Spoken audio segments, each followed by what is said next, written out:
कृष्ण कथा म्हणजे जीवनाला परम समाधी प्राप्त करून देणारी। सज्जनो, ज्या वेळेला हे सगळं घडलं, देवक आणि उग्रसेन, उग्रसेनाचा पुत्र आहे कंस आणि देवक राजाची मुलगी आहे देवकी। शूरसेनाचे पुत्र आहे वसुदेव। देवकी आणि वसुदेवाचा योग्य विवाह मुहूर्त पाहून लावून दिला, पण कंसाची चुलत बहीण आहे देवकी, म्हणून देवकीचे वरात ज्या वेळेला निघाली तर त्यानं नौकर नाही पाठवला कंसाने।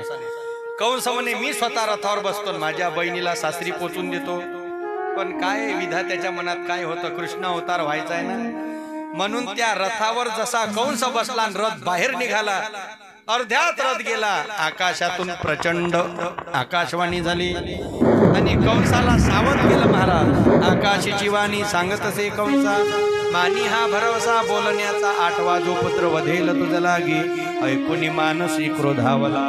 कंसा, ज्या बहिणीला तू आपल्या सासरी पोचून देतो, या देवकीचा आठवा पुत्र तुला मारणार आहे। घाबरलो ते, उतरला खाली, देवकीचे केस पकडले आणि ओढलं रथाच्या खाली। शेवटी वसुदेवानी हात पकडला, सांगितलं मूर्खा, स्वतःच्या बहिणीवर हत्यार उचलतोस, तू भाऊ आहे का वैरी आहे? कंस म्हणे हिचा आठवा पोरगा मला मारणार आहे। वसुदेवजी म्हणे अजून लेकरच नाही झाले तर तू आठव्याची कुठं गणित करतोस, तुझं एक एक पोरग मी तुला वापस आणून देईल कंसा। कंसाचा विश्वास होता वसुदेवावर। तोपर्यंत वसुदेव देवकीला कुठं ठेवलं? बंदीखान्यात। पहिला झाला कीर्तिमान, असे 6 लेकर झाले, 6ही वापस पाठवले, पण नारद म्हणे वापस नको पाठवू, 8वा जर मनात आला तर। शेवटी पुन्हा मारले कंसानं 6ची 6, 7वा अवतार झाला बळीराम दादा। आता 8व्यांदा देवकी गर्भवती आहे।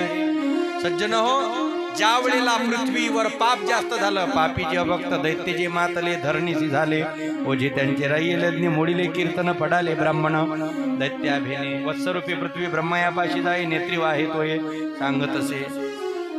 पृथ्वीनं गायीचं रूप घेतलं आणि ती गेली ब्रह्मदेवाकडे, सगळे गेले वैकुंठात। शेवटी वैकुंठात क्षीरसागरात भगवान विष्णूने सांगितलं अजिबात टेन्शन घेऊ नका, बस आता काही वेळातच मी देवकीच्या गर्भात एक कृष्ण अवतार घेणार आहे आणि तेव्हा सगळ्या राक्षसांचा नाश मी करणार आहे। म्हणून सज्जन हो, देवकी 8व्यांदा गर्भवती आहे। कंसाचं हृदय तसं जडून राहिलं, देवकीचे तेज दिशे जैसा सूर्य, कंसाचे हृदय जडत असे।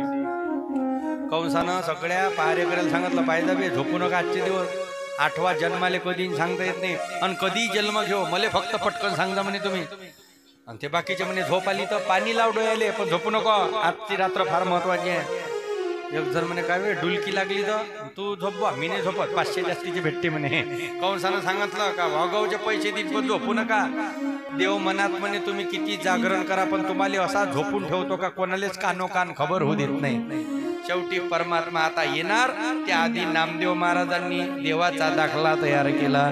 दशरथे मारिला तोची होता मास, वर्षा ऋतू असे कृष्ण पक्ष, वसुनाम तिथी बुधवार असे, शुक सांगत असे परीक्षिती। बुधवार आहे का आजचा? आता बरोबर सापडलो आपण दिवस, पहा बरं, हे भाग्यशान आहे, म्हणजे बुधवार दिवस होता ना। आता बुधवार फक्त श्रावण महिना नाही आहे बा, पण वातावरण आहे थोडंफार। अष्टमी तिथी आहे, बुधवार दिवस आहे, शुक्ल पक्ष आहे, आणि ज्या वेळेला परमात्मा येणार त्यावेळेला रोहिणी नक्षत्र आहे, 2 प्रहर रात्र आहे, म्हणजे 6 ते 9, 9 ते 12 2 प्रहर गेले, मधात चंद्र येऊन पोचला कुठं? आकाशात। आणि तेव्हा हळूहळू पाऊस मंद मंद सुरू आहे आणि बरोबर देवाला आता कारागृहात यायचं आहे, तर देव आपल्यासारखा नाही आला। अष्टवर्षाची मूर्ती चतुर्भुज रूपाने, अयोनी संभव नोहे काही श्रमी, नामयाचा स्वामी प्रगटला गोपाल कृष्ण भगवान की जय। आता फक्त देवाला मथुरे, पण अंधार असल्यामुळे अज्ञान अहंकार होता, अहंकारी माणसाला तुम्हाला कधी दिसणार नाही, तिथं मस्त आनंद होतो। म्हणून देवाने सांगितलं मला इथं ठेवू नका, मला इथं नसला कुठं न्या नंदादारा